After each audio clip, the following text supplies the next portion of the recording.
Gracias. En el nombre poderoso de Jesús. Amén.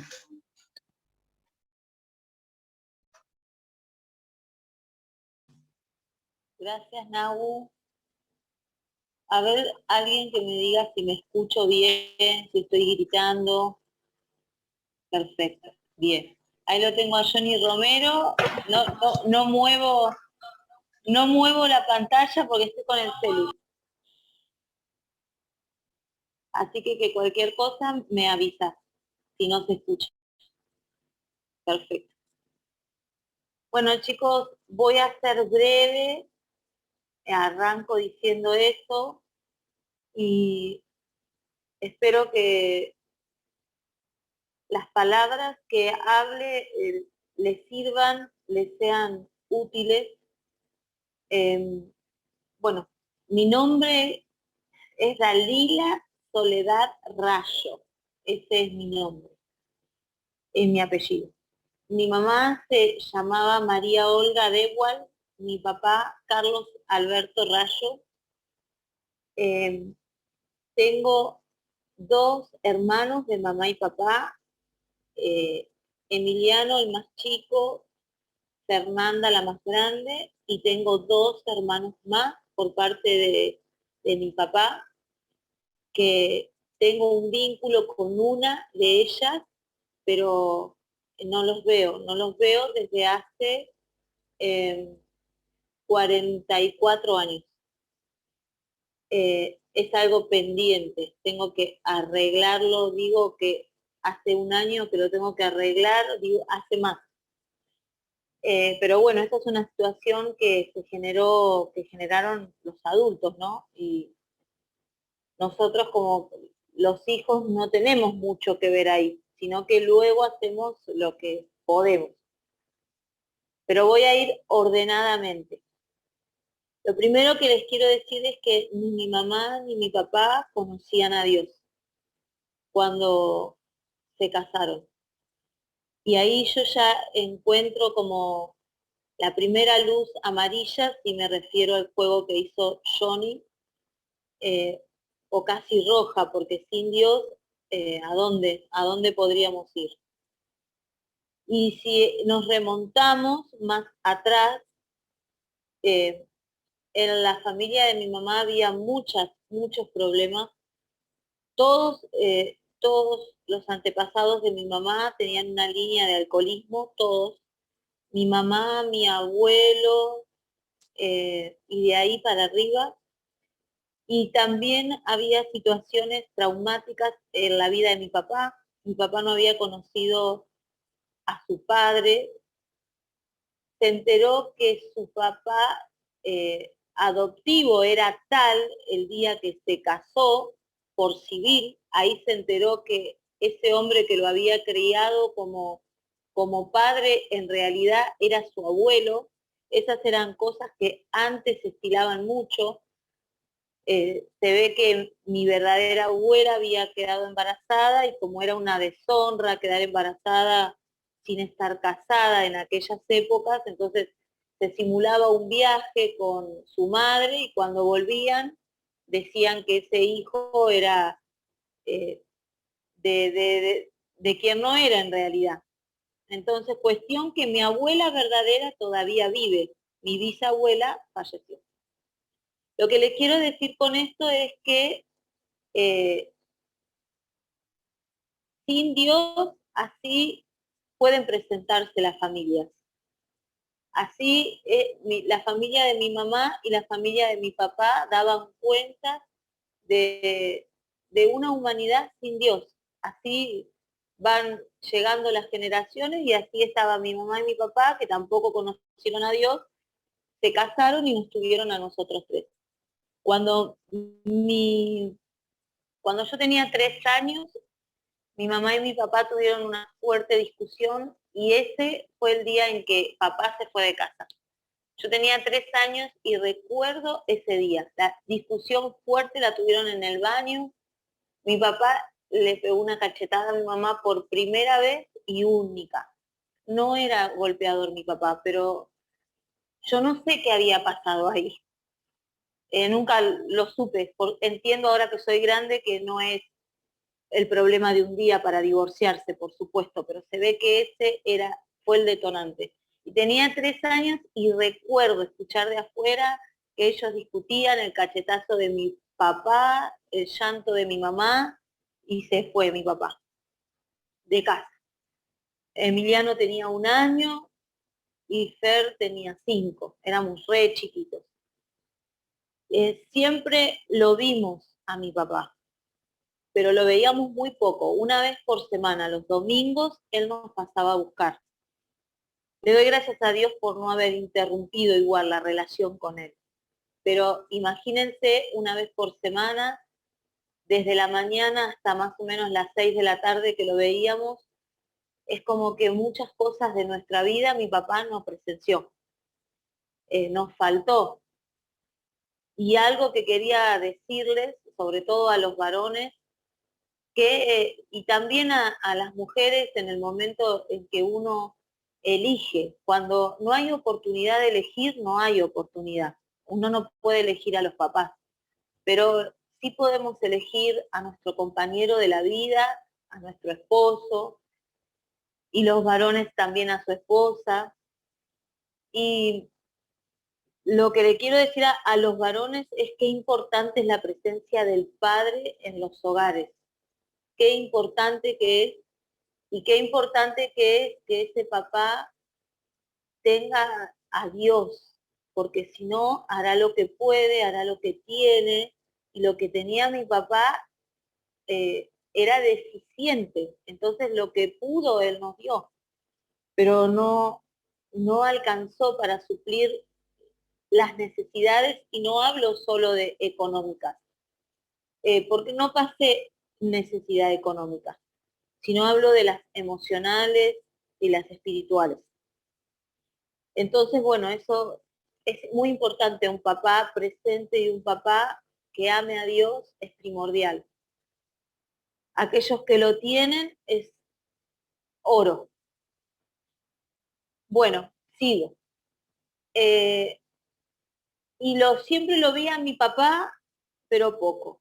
¿Y qué pasó con mamá? Nosotros vivíamos con mi mamá, de lunes a lunes, excepto ese ratito de los domingos, que nos íbamos con mi viejo. Y mi mamá, en realidad yo entiendo que ella se enfermó de alcoholismo.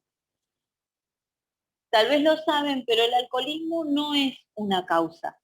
El alcoholismo es una consecuencia. Cuando una persona no puede con la vida, cuando la vida le duele, cuando hay muchos traumas emocionales, hace lo que puede, y ella empezó a tomar.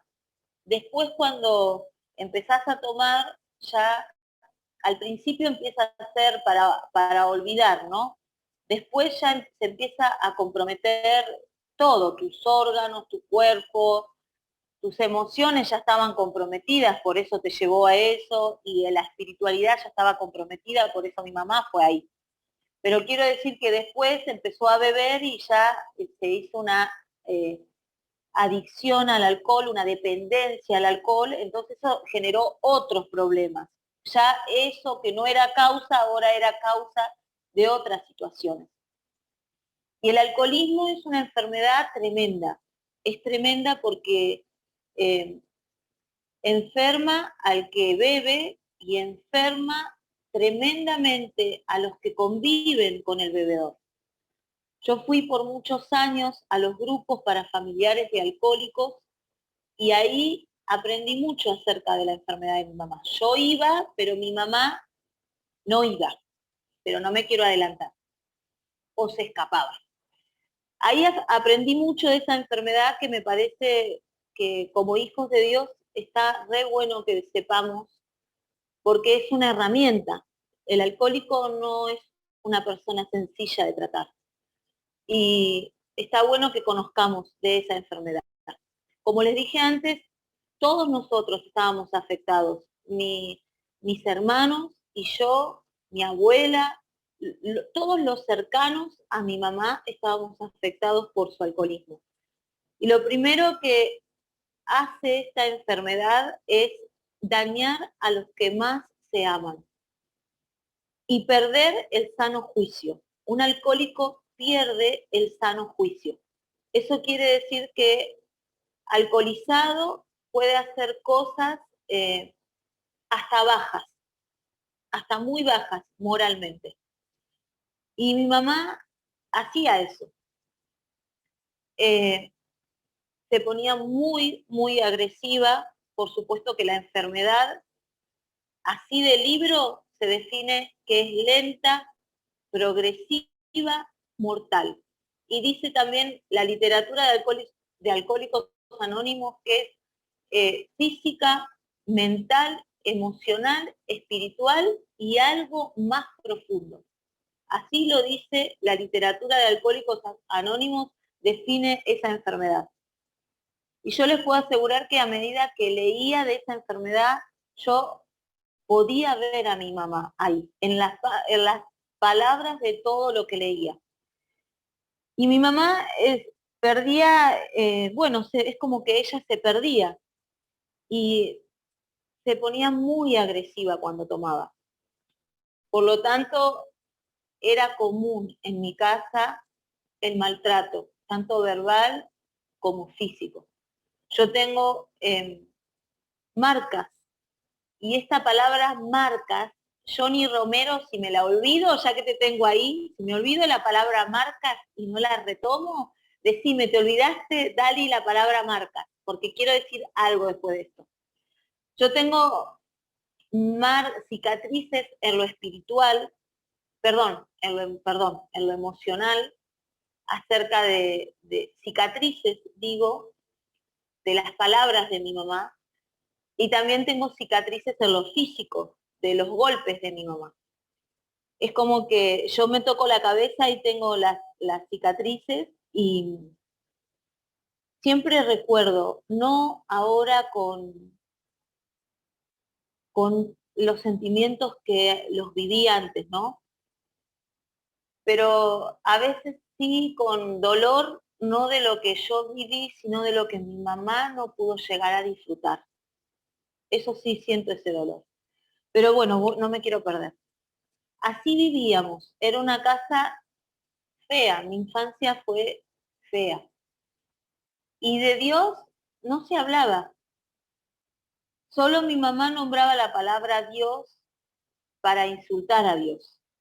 Pero ahora capaz que a ustedes les parece como raro que alguien no sepa nada de Dios. Pero yo no sabía nada. No había Biblias en mi casa. Entonces nadie no escuchaba el Padre Nuestro, ni un Ave María, ni hablar de ángeles, no se hablaba de Dios, no sabía nada de Dios. Cuando tenía 8 años conocí a Laura, una amiga mía que es, bueno, no importa, Laurita. Laurita teníamos 8 años y era católica ella. Y un día ella me habló de Dios. Me dijo que había un Dios que nos había creado y que yo podía leer de él en un libro. Entonces, yo me acuerdo que creí lo que ella me dijo. Creí que había un Dios que me había creado, porque yo me había pensado antes, de niña, cómo es que se había creado el universo, quién había creado a mi mamá, y ahí iba para atrás. ¿Vieron esas preguntas existenciales que están en las cabezas de todos los niños? En las mías también estaba, pero bueno, no era muy común el diálogo en mi casa, entonces no las preguntaba a nadie, y creí, por primera vez creí, supe que había un creador, alguien me lo dijo, y lo creí. Entonces ya tuve ganas de tener ese libro que Laura me había dicho que hablaba de lo que ella me estaba diciendo, que era la Biblia. Además de Laurita, Dios envió otro ayudador a mi vida. Y mi mamá tenía un taller de remallado, porque aunque era una mujer que se había enfermado de alcoholismo, yo la veo desde ahora, desde el 2021, y entiendo que era una mujer re guerrera, mi mamá. Nada más que se enfermó y que no conoció a Dios para sanar sus heridas antes. Bueno, la conoció una semana antes de morir, pero no antes. Entonces vivía dañada, como las personas viven sin Dios. Pero era re laburadora mi mamá y tenía un taller de remallado. Y en ese taller de remallado trabajaban 5 mujeres. Y una de esas mujeres, Sonia, iba a la iglesia de Olier. Y un día, escuchen, yo había salido con mi hermana, miren lo que hicimos. Habíamos con mi hermana y otra amiga, éramos chiquitas, tendríamos 9 años por ahí. Habíamos salido y habíamos robado cosas de un kiosco. Me acuerdo que hasta robé un niñito Jesús, sería para Navidad, que antes de entrar a mi casa tuve que tirar todo porque mi mamá me iba a matar. Si me pegaba habitualmente, imagínense si yo había hecho esa travesura, por supuesto que estaba mal. Pero a raíz, Sonia, no sé si me descubrió o por qué ella se dio cuenta que yo había hecho eso. Esta chica trabajaba en mi casa, iba a la iglesia de Olier y me dijo, miren, ella tuvo una conversación conmigo acerca de que había estado mal lo que yo hice. Pero de toda esa conversación yo me acuerdo esto. Dios te eligió para ser su hija. Yo no tenía más de 9 años. Creo que, no sé si tendría 8 por ahí, creo que me asocio a tercer grado, no me acuerdo bien, pero sí me acuerdo las palabras de Sonia. Dios te eligió para ser su hija. Y yo me acuerdo que así como creí lo que me dijo Laura, que había un Dios creador y que había un libro que hablaba de ese Dios, yo le creí a Sonia que Dios me había elegido para ser su hija. Y me recuerdo en una de las calles de por acá, que rodeaban mi casa, que se llama Peña, caminando porque iba hacia un kiosco, hacia el kiosco donde saqué cosas, a devolverlas. Escuchen, fui a devolverlas. Me recuerdo dándole gracias a ese Dios creador cuyo libro quería encontrar, pero no tenía, pero quería encontrar ese libro que me hablaba de él. Y gracias porque esa chica me había dicho que yo era una de las elegidas para ser su hija. Y yo ahora entiendo que ese fue el día de mi salvación. Más allá de que después hubo otros momentos de mayor entendimiento, ese fue el día en que yo creí que no todos éramos hijos y que yo había sido una elegida.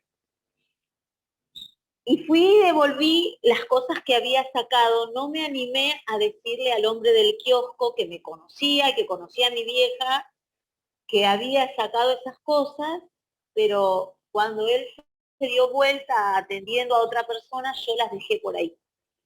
Así que hoy entiendo que hasta hubo señales de arrepentimiento y de conversión genuina, porque yo fui y entendí lo que me dijo Sonia, también conversamos de que estaba mal eso. Pero bueno, aún habiendo tenido ese encuentro con, con Dios cuando era pequeña, fui creciendo y claro, no había nadie mi fe no podía crecer en mi casa. Entonces, lo que sí crecía era el alcoholismo de mi mamá. Y así fue pasando el tiempo y yo creía en Dios, pero no podía disfrutar de la libertad que Él había ganado para mí. Y todavía, aún creyendo en Dios, había muchas heridas en mi corazón. Me faltaba libertad. Y cuando fui creciendo, tenía más o menos 19 años, ya me salté un tiempo, porque yo en esa época como que sentía un gran deseo de morirme a los 19 años. Y realmente no terminé con mi vida porque era un poco cobarde y porque sí sabía que había un cielo y un infierno y que no quería ir al infierno. Eso lo sabía porque a los 14 años había empezado a ir a una iglesia con mi abuela. Unos años fui. Entonces algunas cosas aprendí yo ahí. Y eso sabía. Entonces no me animé nunca a quitarme mi vida por temor a ir al infierno. Pero realmente quería terminar con mi vida. Y Dios puso en ese momento otro ayudador, que se llamaba César. César ya falleció, podría haber sido mi abuelo. Era un hombre que él se presentaba como un hombre que había sido prisionero del infierno por 40 años, porque había sido 40 años alcohólico, y luego salió de eso, tuvo un encuentro con Cristo y él vivía para ayudar a personas como él o como yo. Como él que eran alcohólicos o como yo que estábamos padeciendo el vivir con un alcohólico. Entonces, esto también quiero que ustedes rescaten de lo que yo les estoy diciendo. Primero, que había tenido un encuentro con Dios o me habían hablado de Dios y había creído, pero no había tenido un discipulado, no había tenido un crecimiento mi fe. La importancia de todo eso, la importancia de que te ayuden, de leer la palabra, de que tu fe en Jesucristo crezca, de que crezca tu conocimiento de quién es Dios. Qué importante que es eso. Qué importante es que te ayuden, que ser ministrado en las áreas en las que todavía no podés experimentar la libertad que Dios consiguió para vos, que Jesús ganó para vos en la cruz. Qué importante es todo eso. Y bueno, Dios así como puso a Laura en mi camino, porque Dios te pone ayudadores. Te los puso y te los va a seguir poniendo. Así como puso a Laura, una niña, así como puso a Sonia, puso a César. Yo siempre digo que una persona no tiene un solo maestro ni un solo mentor. Tiene muchos maestros, muchos mentores. Yo estoy segura, yo tuve muchos maestros, muchos mentores, sigo teniendo y voy a seguir teniendo. Pero César es mi maestro por excelencia, porque yo quiero decirles esto también, quiero dejarles esto.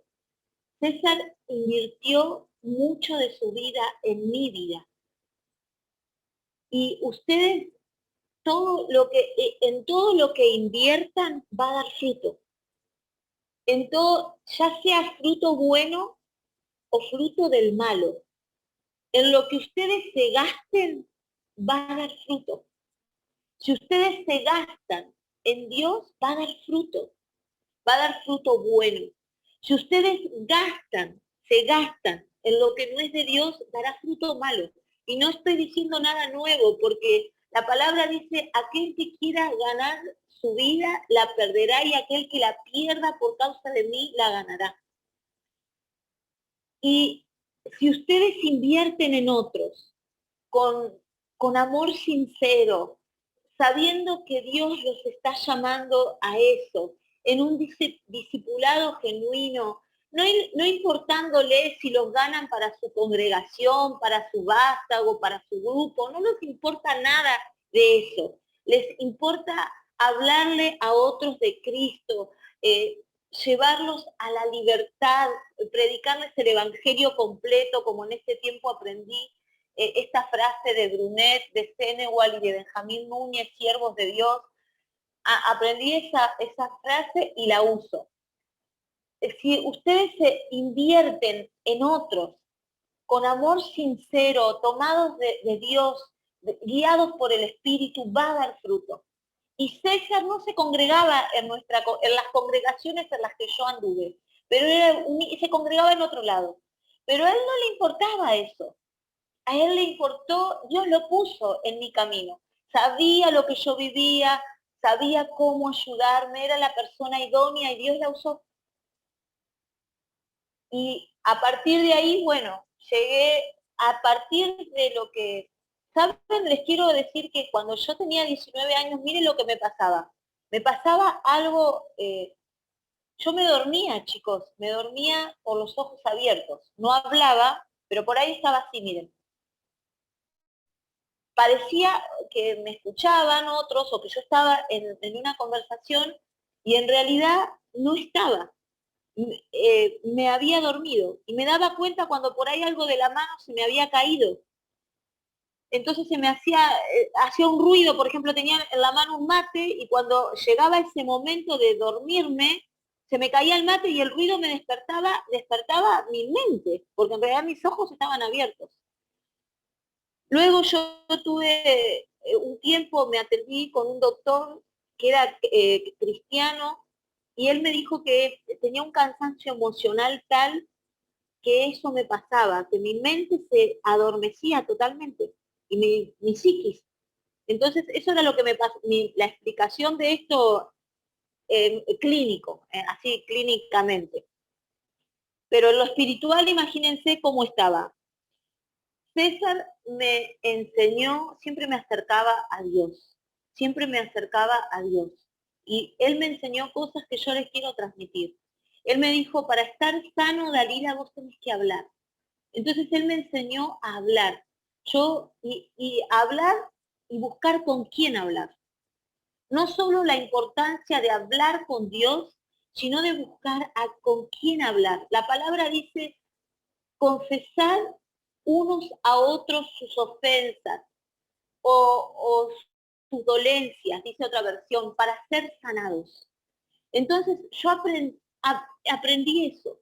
No le cuenten a todos todo, pero busquen a alguien guiado por el Espíritu si necesitan hablar. Y confiesen o díganle, en esto no estoy experimentando la libertad de Dios. Sean sinceros, sean sinceras. Y no vivan a medias a Cristo, porque en Él hay libertad completa. En Él hay libertad completa. Pero aún hoy que tengo 45 años, hay veces que le digo, Señor, esto que leo en tu palabra, no lo vivo, pero lo quiero vivir. Entonces, si hay algo que les quiero transmitir, sean sinceros y sean sinceras. Y si hay algo, esto me lo enseñó César. Él me decía, negrita, me decía siempre, para estar sano hay que hablar. Vos no te dejes dentro tuyo ni una pelusa. Y muchas cosas yo las hablaba con él. Y cuando llegaban cosas para hablar muy, muy de mujer, él me mandaba con otras mujeres de su confianza, cristianas todas. Y bueno, así yo empecé a congregarme en Vencedores, que no era antes Vencedores, cuando yo llegué, era Cristo Vuelve, ni estaba el pastor Eduardo, ni la pastora Katy, sino que estaba los pastores que nos casaron a Guille y a mí. Así llegué a Cristo Vuelve y empezó otro tiempo de libertad en mi vida. Así llegó también, pasado los 19 años, el testimonio de Guille, que ya lo conocen. Yo me puse de novio con él a los 14, bueno, ya no lo voy a repetir eso porque sería muy largo, pero cuestión que lo más tremendo en mi vida fue cuando un año antes de casarnos, Guille, con el cual ya llevaba 9 años de noviazgo, me dijo que él era un adicto. Yo eso no lo sabía. O sea que él me había mentido 9 años. Y no solo que me había mentido 9 años, sino que yo no sabía con quién estaba de novio y que estaba por empezar una vida con otro enfermo. Es decir, estaba sufriendo y en carne viva por una vida con una mamá, por un hogar donde había una adicción, y yo estaba por empezar la vida con otra persona que también tenía una adicción. Bueno, Guille llega a Dios y a partir de que él llega a Dios, a mí me quedó decidir si yo realmente iba a empezar una vida con él, con una persona que había tenido una adicción, porque no es lo mismo casarse, nadie tiene nada comprado, ¿no? Pero no es lo mismo casarse con una persona que nunca fue un adicto a las drogas con una persona que alguna vez lo fue. No es lo mismo, es algo para realmente, yo tuve que pensar. Pero eso que me pasó con Guille me expuso por completo. Y me acuerdo que cuando él me confesó, yo iba en la moto y digo, bueno, ahora el primer auto que pasa, yo me tiro debajo de ese auto. Y gracias al Señor no hice eso, sino que pedí ayuda en la iglesia y ahí empezó un tiempo con Dios tremendo. Y yo le pedí a Johnny que me hablara de la palabra marca, y ahora la retomo, Johnny, no me la recuerdes porque la retomo. Empecé un tiempo con Dios de decirle, bueno, Señor, vení a rescatarme de esto porque no te veo, vos me creaste, vos me elegiste para ser tu hija, pero yo no te veo, no sé dónde estabas cuando me mintió 9 años, no sé dónde estabas cuando mi mamá me abrió la cabeza, no sé dónde estabas cuando me pasaron las situaciones de abuso que me pasaron, no familiares, no incestuosas, pero sí hubo situaciones de abuso en mi vida. ¿Por qué? Porque no había ojos sobre mí. Mi papá no estaba y mi mamá estaba alcoholizada. Entonces yo estaba con un enojo talco para con Dios. Digo, ¿dónde estabas cuando pasaba esto y lo otro, esto y aquello, esto y aquello? Y estaba llena de dudas. Digo, tal vez no existas nada, tal vez en realidad no existas y si no existís, realmente hoy termino con mi vida. Y siempre era eso tan fuerte en mí. Cuando venía esa duda de decir, tal vez todo esto, Laura, lo que me dijo Laura, lo que me dijo Sonia, lo que me dijo César, tal vez fue todo mentira y en realidad no existe ni el cielo ni el infierno, y bueno, entonces mejor me muero hoy y termino con esta horrible vida. Y bueno, porque así de verdad me sentía.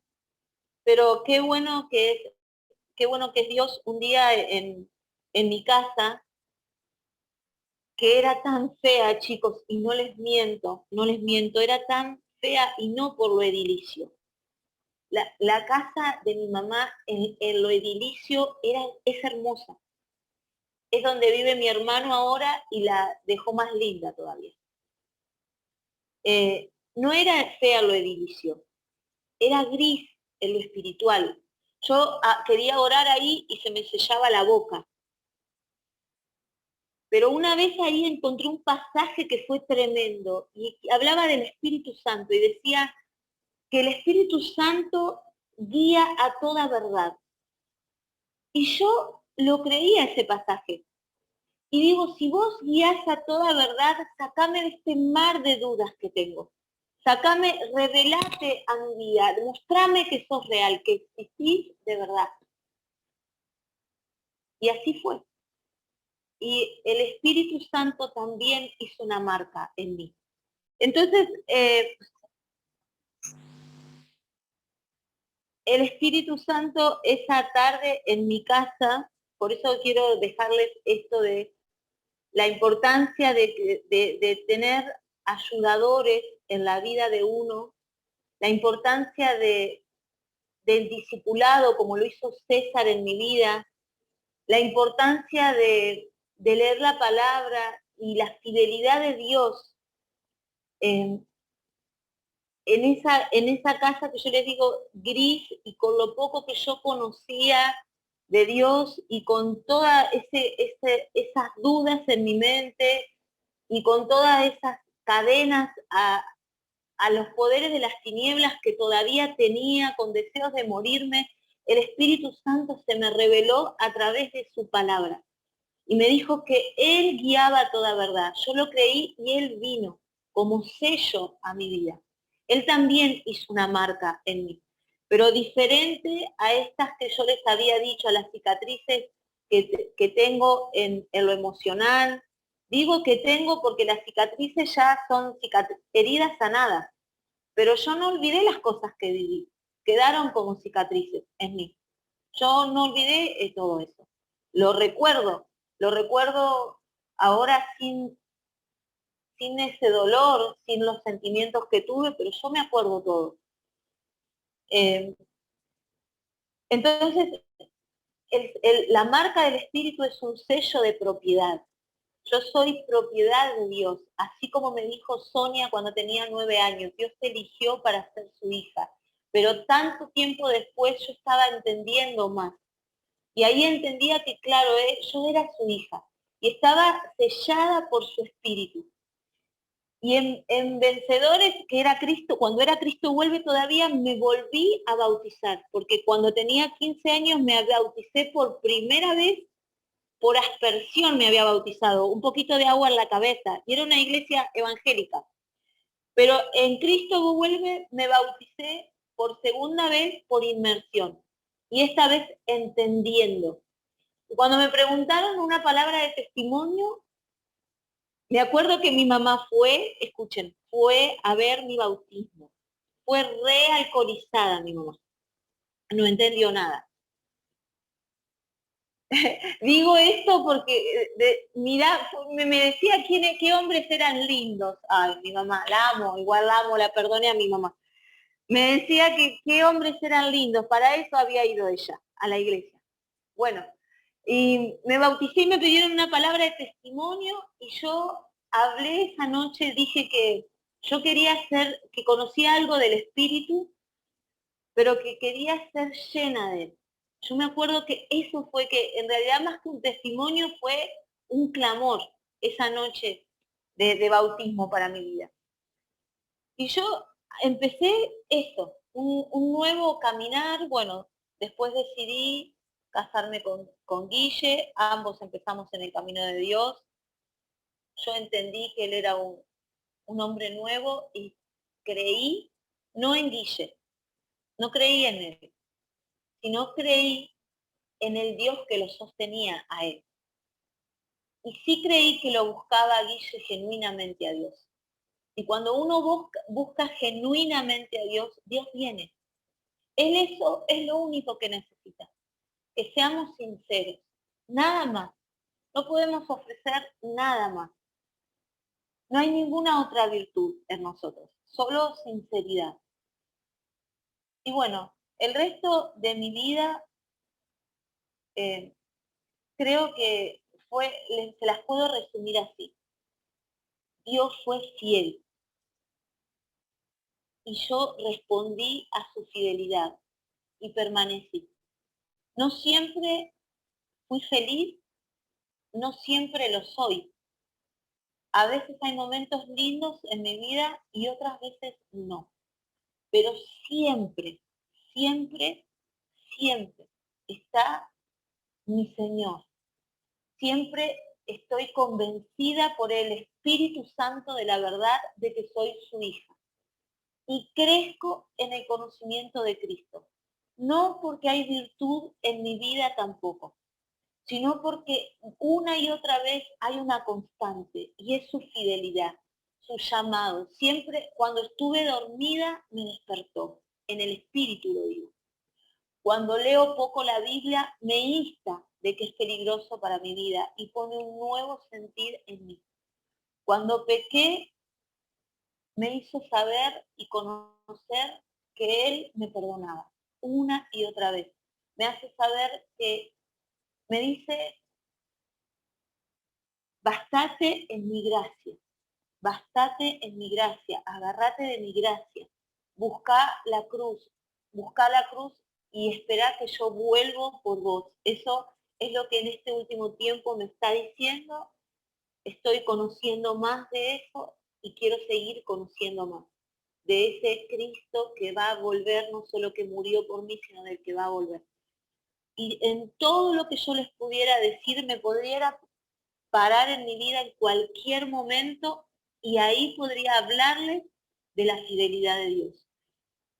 En mi columna, que está totalmente desviada, por ejemplo, y los doctores me dijeron no tengas hijos, lo más probable es que no camines.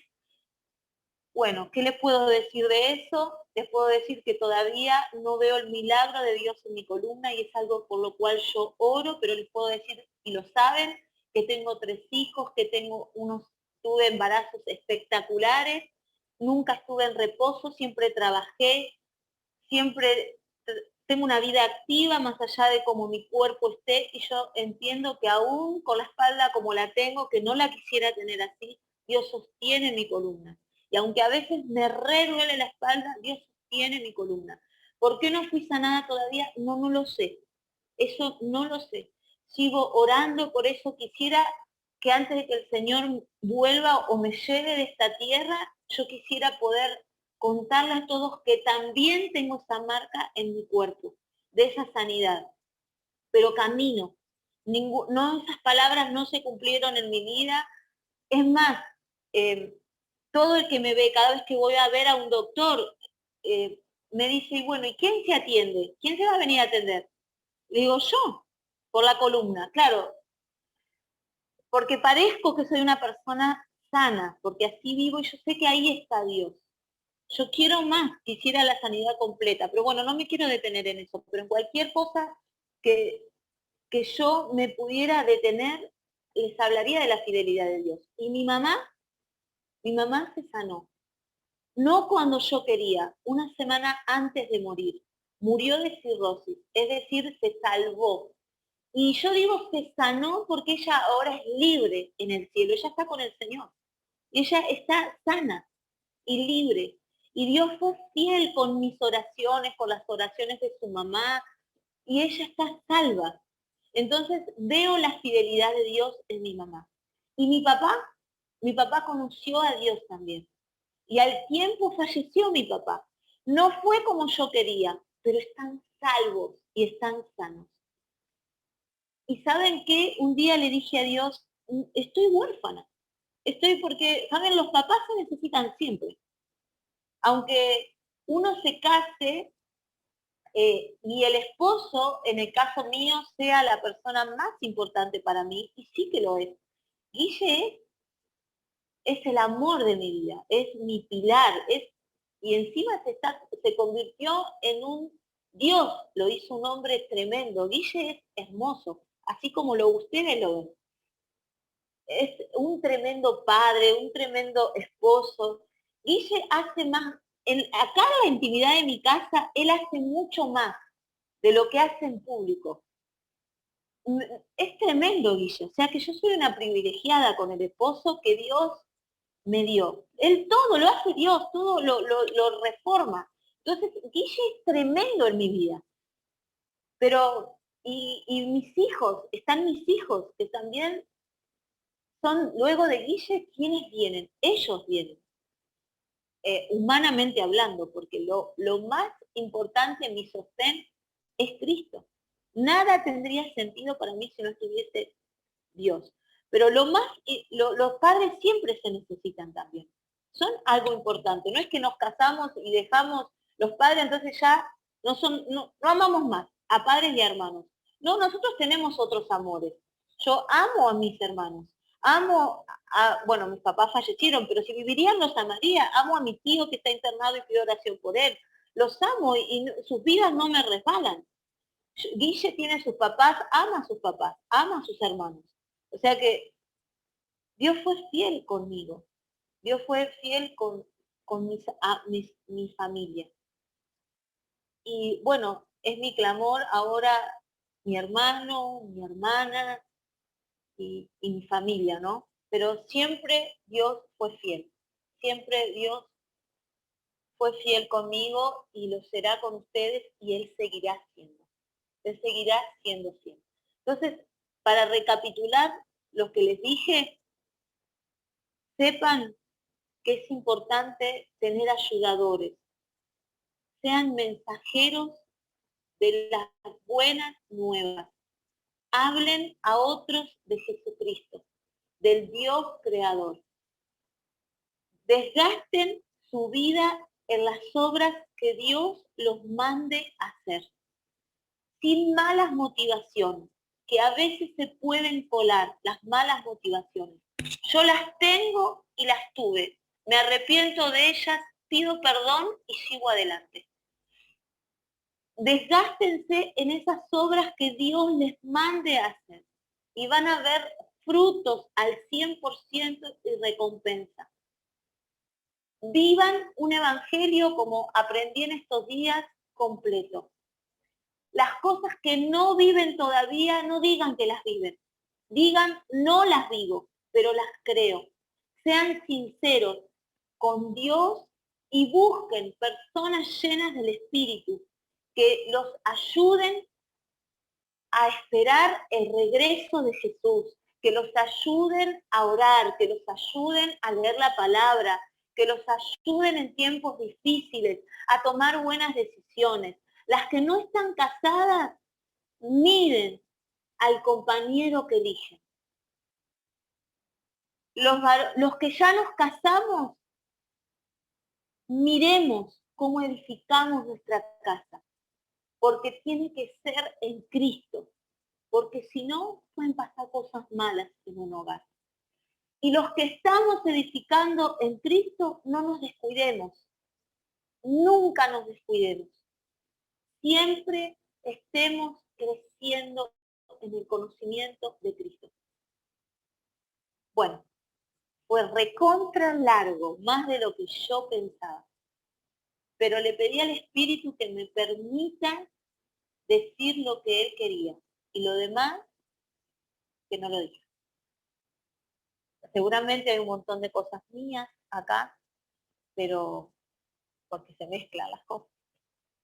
Pero llévense lo que es de Dios. Así que bueno, yo quiero animarlos mediante una oración a todos. Los invito a orar, quiero bendecir sus vidas,